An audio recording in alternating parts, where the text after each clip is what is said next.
আজকের এই অবস্থান কর্মসূচিতে উপস্থিত সম্মানিত সভাপতি, উপস্থিত বাংলাদেশ জাতীয়তাবাদী বেসরকারি প্রাথমিক শিক্ষক ঐক্যজোটের সম্মানিত প্রধান উপদেষ্টা শ্রদ্ধা ভাজন বড় ভাই আনিসুর রহমান মোল্লা, উপস্থিত সাংগঠনিক সম্পাদক পরিবহন বসু, উপস্থিত প্রচার সম্পাদক পূর্ব দপ্তর সম্পাদক, দর্শক আমরা দেখতে পাচ্ছি বাংলাদেশ জাতীয়তাবাদী প্রাথমিক জেলা এবং উপজেলা নেতৃবৃন্দ সবাইকে জানাই আন্তরিক শুভেচ্ছা অভিনন্দন। প্রিয় সহযোদ্ধা সহকর্মীবৃন্দ, আপনারা নিশ্চয় অবগত আছেন, গত 18 সাল থেকে আমরা প্রতিনিয়ত এই জাতীয় প্রেস ক্লাবে বেসরকারি প্রাথমিক বিদ্যালয়গুলো জাতীয়করণের দাবিতে ধারাবাহিকভাবে মানববন্ধন, অবস্থান কর্মসূচি সহ অনশন কর্মসূচিও পালন করে আসছি।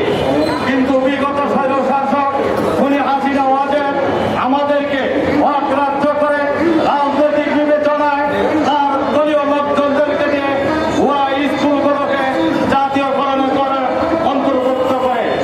আপনারা জানেন, বিগত সরকারের আমলে 30,352টি বেসরকারি প্রাথমিক বিদ্যালয় যাচাই বাছাই পূর্বক তালিকাভুক্ত হয়।